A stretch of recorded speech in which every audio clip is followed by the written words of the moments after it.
I warmly welcome Your Excellency Prime Minister Anwar Ibrahim.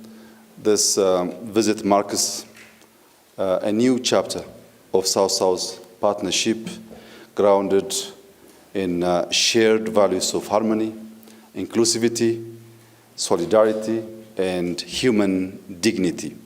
Together, our two nations form a bridge between Asia and Africa through cooperation and shared prosperity. Mr. Prime Minister, I had the honor to visit your beautiful country last year. I enjoyed your warm hospitality, and we have had a very candid discussion. I think that visit opens a new door for our cooperation and friendship. Our discussion today have been productive, forward-looking, reaffirming our shared commitment to deepen cooperation across key sectors. We discussed key areas of cooperation to begin with industrialization and investment. Ethiopia seeks to draw from Malaysia's industrial success and attract investment in our industrial park, agro-processing, and electronic sector. We have also covered digital economy. We have discussed cooperate in digital finance, financial inclusion, and data-driven innovation under Digital Ethiopia 2030. We have also discussed on skills development, aligning training with industry needs, and a boost youth employment. Here in Ethiopia, we have huge amount of skilled youngsters, but we really want to learn your experience on how we can link that skilled youngsters to the industry. We have also covered green growth. As you might already heard, Ethiopia has chosen to host COP32, the biggest summit on climate. We really feel honored to get this opportunity. We will definitely deliver and make proud everyone who has trusted Ethiopia. But for this, we need partners like Malaysia. We need support from Malaysia on how we can deliver the best COP in Africa. Besides this summit, we also would like to, on partnering in renewable energy, bioenergy, and carbon market. These are the areas that we have covered. I'm sure we'll do something great on linking green growth with artificial intelligence. On both sides, Malaysia has a very rich experience, and Ethiopia is willing to share that experience, and I'm sure it will benefit both sides. The other key areas which we have covered is tourism. In Ethiopia, we have lots of attractions. It's a very ancient country. But the downside in Ethiopia was destinations. But for the last couple of years, the government of Ethiopia heavily invested on destinations. Today, we have both the attractions and destinations. If anyone decides to come and to visit Ethiopia, I am sure they will not regret, because there are lots of things to capture in this beautiful and ancient country. Ethiopia and Malaysia reaffirm commitment to a more connected and equitable global South. We'll formalize cooperation through joint framework. Malaysia is reopening its embassy, but more importantly, we are reaffirming a friendship between two nations bound by deep values, rich diversity, and common vision for inclusive growth. Mr. Prime Minister, once again, welcome to Ethiopia. I wish you and your delegation a fruitful stay in this beautiful city. Thank you, Mr. Prime Minister. The floor is yours.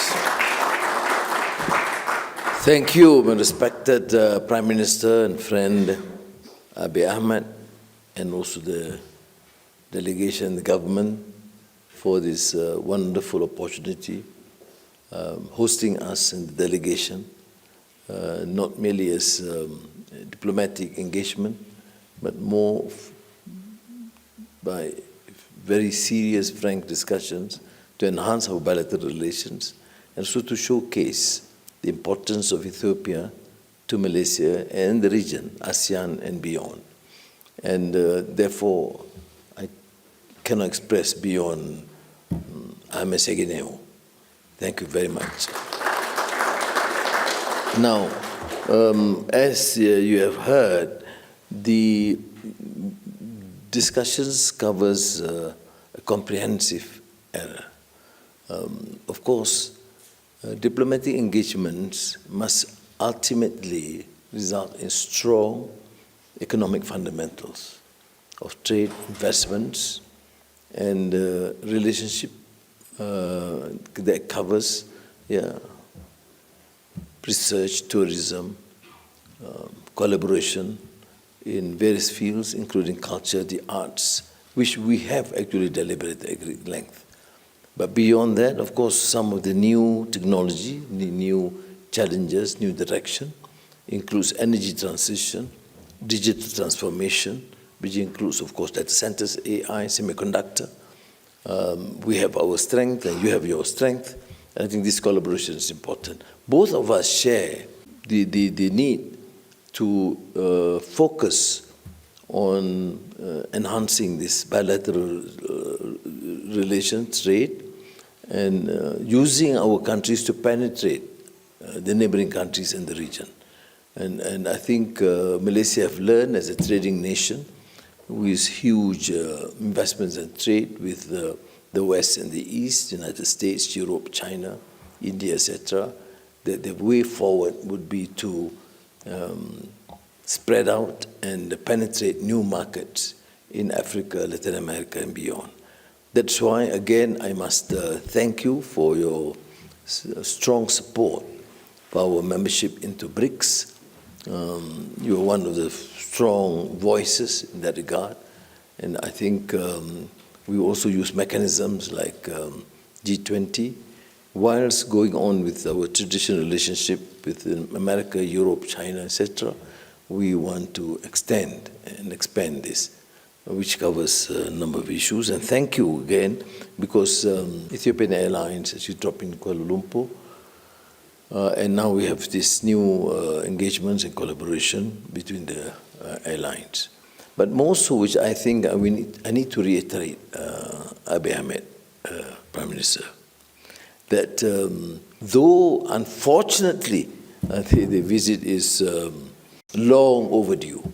I mean, thank you, because I don't know for what reason you chose to visit Malaysia, and that was really a remarkable feat as far as we are concerned. And though the engagements has been less, although Emperor Haile Selassie did visit Malaysia, but it was cordial, good relations, but nothing substantive in terms of serious engagements, strategic relations, until your visit. So you are a man of vision, and you're a tough guy. I know that from looking at the looking at the phenomenal progress that you have seen in the last 5, 6 years. Of course, both of us are, great champions of reform. I call it reformacy, but amazingly, we did it, of course, in a matter of decades, and pushing it in the last 3 years. But we had a very strong, important base. You pushed in the pace of 5, 6 years that probably would see as, certainly is a record in Africa, and in terms of governance, in terms of anti-corruption drive, in terms of reform. This again is a phenomenal and remarkable feat. But what is normally not well known is that, despite the fact that not many visits at the high level, I mean the first Prime Minister visiting here, but Ethiopia is known to Malaysians. Some know it as Habasha, some as Abyssinia, but it's Ethiopia. And he went through, at least from our historical viewpoint, is as far back as 1,400 years during the time of Prophet Muhammad sallallahu alaihi wasallam, when his uncle Ja'far Sadiq was sent to seek asylum from a Christian emperor, you see. And this to me is important, and I did refer to this subject this morning, but I think it's important to remind, even for us Malaysians, as a multiracial, multireligious country, sometimes people tend to forget this Christian Orthodox Church under Emperor Najashi listened to the appeal by the Muslim emigrants after they were tortured and oppressed in Mecca. And there were counter-arguments to appeal to the emperor not to consider. But the emperor was certainly, a devout Christian, a very compassionate man, a king or emperor, listened attentively and assured the Muslim immigrants that they will be protected, that this country will assure and guarantee the safety of the initial Muslim immigrants into the then Habasha or Ethiopia. And it is a great story to tell, Prime Minister Abiy Ahmed. It is important in the days here in the world where there's so much enmity, discord against either Muslims or Christians or Hindus or Buddhists everywhere.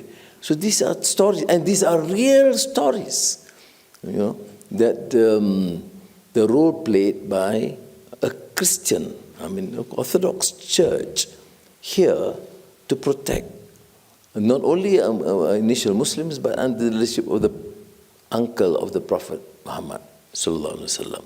My visit actually is partly, of course, because you are a dear brother, but also sentimental in that sense. And I think can convey a strong message.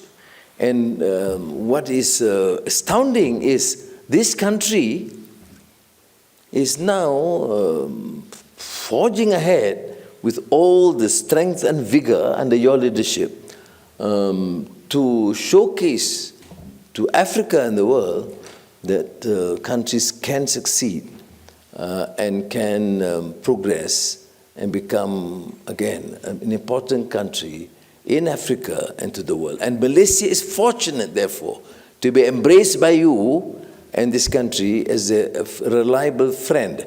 And let me assure you, to conclude this remark, that we will do whatever is necessary, my dear Prime Minister Abiy Ahmed, to ensure that these relations between Malaysia and Ethiopia will be, showcased in terms of what true friendship and two countries with trust and affection to build in the interest of our people.